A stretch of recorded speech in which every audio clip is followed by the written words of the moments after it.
दोनों बाहों के बीच में जहाँ हम बिंदी लगाते हैं वहाँ केंद्रित करें। महसूस करें मैं सत्वगुणी आत्मा प्रकृति सिंहासन पर विराजमान हूँ।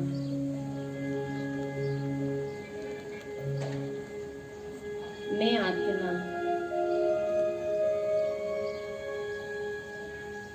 परमात्मा की संतान हूँ। कल मैंने परमात्मा का सत्य परिचय प्राप्त किया। आज मैं उस परम पिता परमेश्वर भोलेनाथ के दिव्य कर्तव्यों के बारे में जानने के लिए आई हूँ। अब उस परमात्मा का आह्वान करें, अपनी बुद्धि को परमधाम में स्थित करें। देखिए परमधाम में दिव्य तेजोमय दिव्य प्रकाश पुंज शिव बाबा विराजमान है। शिव बाबा से प्रार्थना करें, हे मेरे पिता, मेरे प्राणनाथ, आप नीचे चलिए और आज हमें इस सृष्टि के आदि मध्य अंत का ज्ञान प्रदान करें। हमें ज्ञान दे भगवान कि पहले ये सृष्टि कैसी थी, क्या अभी है ऐसी ही थी, या आपने जब बनाया था तब कुछ और ही था इसका। मैं जानना चाहती हूँ परमात्मा पूरा ज्ञान। अब महसूस करें भगवान अपना धाम छोड़कर नीचे सूर्य चांद तारा बन के नीचे इस पांडाल में उपस्थित हो गए हैं। अब कुछ क्षण के लिए उस भगवान का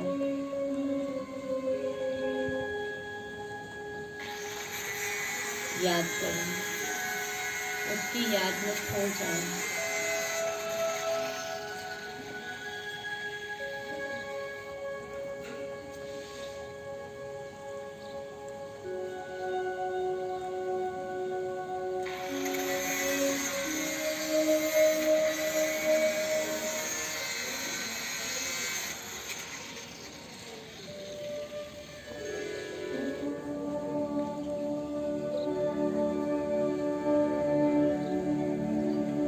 यदा यदा हि धर्मस्य ग्लानिर्भवति भारत अभ्युत्थानम् अधर्मस्य तदात्मानं सृजाम्यहम् परित्राणाय साधूनां विनाशाय च दुष्कृताम्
ओम शांति। अभी 2 दिन से हमने जाना स्वयं के बारे में और पूरा भागवत और पुराणों के बारे में हमने जाना कि किस प्रकार से किस समय शास्त्रों की रचना हुई थी और किस उद्देश्य से इतने बड़े इतने महापुराण शास्त्र लिखे गए थे। ये हमने जाना। परमात्मा के बारे में जाना कि परमात्मा कौन है, कहाँ रहता है और कैसा है। गीता ज्ञानदाता कौन है या कहे विश्वनाथ कौन है, पूरी दुनिया की आत्माओं का पिता कौन है, ये हमने कल और 2 दिन में जाना। अब आज हम देखेंगे कि परमात्मा का कार्य क्या है। वैसे तो कल हमने जाना था, भगवान ने स्पष्ट कहा था कि जब धर्म की हानि होगी तो धर्म की स्थापना और अधर्म का नाश करने के लिए मैं आऊँगा। पर आज हम विस्तार से जानेंगे कि परमात्मा किस प्रकार से अधर्म का नाश करते हैं और सत्य धर्म की स्थापना करते हैं। तो आज परमात्मा के कर्तव्यों को जानेंगे और आज हम इस संसार रूपी वृक्ष को जानेंगे कि जो शास्त्रों में दिखाया गया है उसको विस्तार पूर्वक हम आज समझेंगे। अच्छा, कई सारे लोग कहते हैं हमारे पुराणों में जो देवी देवताओं को दिखाया गया है, तो जितने भी देवी देवता है उनको अस्त्र शस्त्र पकड़ के दिखाया गया है। तो बहुत सारे लोग बोलते हैं कि क्या सनातन धर्म के जो देवी देवता थे पूरा समय क्या युद्ध ही करते रहते थे। सोचने की बात है, जैसे देवियां हैं, दुर्गा है, काली है, इन सबको क्या दिखाया है, इनके हाथों में भाला है, तलवार है या किसी न किसी प्रकार का अस्त्र शस्त्र है। नारायण जी का चित्र सामने लगा हुआ है तो इनके हाथ में भी क्या दिखाते हैं, पूरा समय उंगली पर इस प्रकार से चक्र रहता है। ब्रह्मा जी को कहाँ बिठा के रखते हैं, शास्त्रों में पुराणों में हमने देखा है तो ब्रह्मा जी कमल पर बैठे हैं, उनके भी 4 हाथ है, चारों हाथ बिजी हैं। तो क्या सारे देवी देवता पूरा समय इस प्रकार से कुछ पकड़ के रखते होंगे? क्या लगता होगा आप लोगों को कि सारा समय लड़ाई ही लड़ते होंगे? क्या इतने हिंसक होंगे हमारे देवी देवता? तो ये जो शास्त्र लिखने वाले थे, जैसा कि फर्स्ट दिन हमने जाना था कि वेद व्यास जी ने गणेश जी के द्वारा पुराणों की रचना करवाई थी। तो जो वेद व्यास जी थे ये कोई साधारण लेखक नहीं थे, जैसे आज के लेखक है ना जो इतिहास लिख देते हैं या बहुत सारी आज कहानियां, कविताएं, उपन्यास लिख देते हैं। तो वेद व्यास जी इस प्रकार के साधारण लेखक नहीं थे जो वो साधारण बातें लिखी हो। उन्होंने बहुत उच्च कोटि की बातें लिखी और वो बहुत ही तीक्ष्ण बुद्धि व्यक्ति थे। उन्हें आगे का समय भी दिखाई दे रहा था। जो वेद व्यास जी थे वो त्रिकालदर्शी थे। उनने इतना ध्यान किया था, इतना योगी व्यक्ति थे वो, इतने योगी महात्मा थे वो कि वो आगे का समय भी देख सकते थे। तो उन्हें आगे जब कलयुग को उन्होंने देखा तो उन्हें नजर आया कि कलयुग में इतने बुद्धिमान लोग नहीं रहेंगे। अब इतनी गहरी बातें कैसे समझाएं? तो कलयुग के लोगों को समझाने के लिए उन्होंने प्रतीकात्मक चीजें लिख दी, कुछ बना दिया कि इन प्रतीकों के माध्यम से हम समझ सके कि देवी देवता कैसे थे और भगवान ने अपना कार्य किस प्रकार से किया। क्योंकि जैसे होता है ना, साइंस में सैद्धांतिक ज्ञान पढ़ाते हैं, सैद्धांतिक अगर कुछ होता है तो सैद्धांतिक समझ में आता है क्या? आता है क्या? जैसे अभी स्वच्छ भारत अभियान चल रहा है। अब स्वच्छ भारत अभियान में क्या है, गंदगी नहीं फैलानी चाहिए, साफ सफाई रखनी चाहिए। अब खूब गाने बजते हैं उस गाड़ी में, या मोदी जी ने खूब लेक्चर सुना दिए, पर सीधे सीधे समझ आता है क्या? अब ऐसे समझ नहीं आता है तो लोगों ने क्या किया, नाटक के द्वारा समझा दिया। बनाए ना नाटक के द्वारा, नाटिका करी, गली मोहल्ले में नुक्कड़ नाटक किए और नुक्कड़ नाटक के माध्यम से लोगों को जागरूक किया। जो टीवी में एड के माध्यम से लोगों को जागरूक किया कि कचरा इधर उधर फेंकने से क्या दुष्परिणाम होते हैं। तो नाटक बना करके हमें दिखाया गया है। इसी प्रकार से जो हमारे शास्त्रों में जो भी प्रतीक जो भी दिखाया गया है देवी देवताओं को, ये प्रतीक के रूप में है। बाकी इस प्रकार का कोई भी देवी देवता नहीं रहते थे। तो कैसे थे देवी देवताएं, क्या करते थे, ये हम जानेंगे। अब हम गीता के आधार पर जानते हैं देवी देवताओं की हिस्ट्री। तो श्रीमद् भगवत गीता में 15वां अध्याय का पहला ही श्लोक है और उसमें है कि उधर्व मूलम अधोशाकम अश्वत्थम प्राहुर्य अव्ययम छंदांसी यस्य पर्णानि यस्तम वेद सा वेदवित्।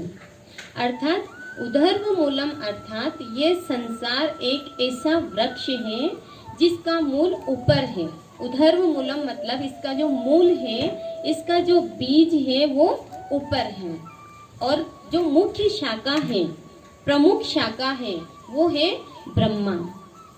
संसार रूपी वृक्ष की मुख्य शाखा ब्रह्मा है और इसका मूल ऊपर में है और वेद जिसके पत्ते कहे गए हैं। अगर व्यक्ति इस संसार रूपी वृक्ष को मूल सहित जान लेता है तो मूल सहित जानने के बाद में कुछ भी जानने की जरूरत नहीं रहती है। वो वेदविद बन जाता है, अर्थात वो वेदों का ज्ञाता बन जाता है।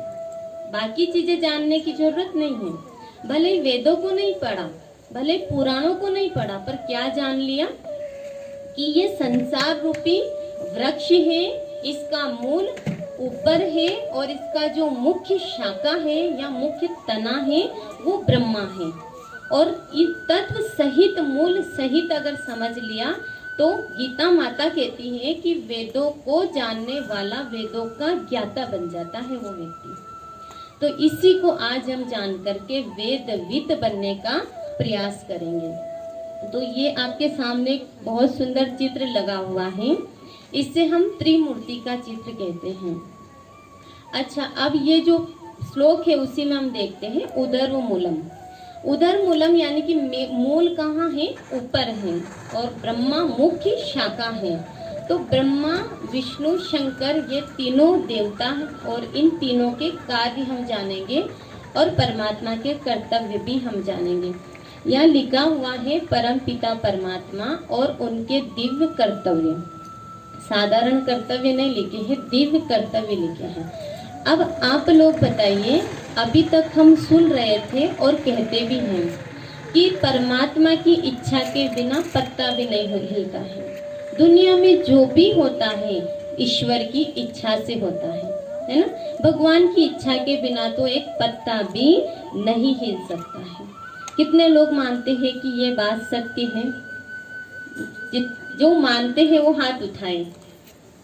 अच्छा, बाकी अच्छा अच्छे से उठाइए ना कि परमात्मा की इच्छा के बिना कुछ भी नहीं होता है, सब उसकी इच्छा से होता है। आधे लोग मानते हैं। अच्छा, एक छोटी सी मैं एक स्टोरी कहानी सुनाऊंगी। एक बार क्या होता है, एक राजा थे जो फूलों के बहुत शौकीन थे, बहुत पसंद थे उन्हें फूल, और उनके राज्य में बहुत सारे माली रहते थे। पर एक माली जो है राजा के लिए रंग बिरंगे वैरायटी फूल लाता था और राजा को भेंट करते थे। राजा बड़ा प्रसन्न होता था फूलों को देख करके और उस माली को अशर्फिया देते थे। जब प्रसन्न होते थे तो पहले के राजा महाराजा क्या करते थे, मोहरे दान में दे देते थे। तो उस माली को अशर्फिया मिलती थी तो माली बहुत खुश होता था और नए नए फूल लाता था जो बाकी माली नहीं ला सकते थे। ऐसे फूल वो विदेशों से भी मंगवाता था क्योंकि राजा को खुश करना है। तो राजा को नए नए फूल भेंट करता था और राजा से वो इनाम पाता था। अब एक दिन क्या होता है, उसने बहुत सुंदर फूल मंगवाया, पौधा मंगवाया और उस पौधे में आज कल के लिए फूल तैयार थे कि कल खिलने वाले हैं। बहुत सुंदर कलियां बन गई थी। अब माली शाम के समय घर जाता है और एक बहुत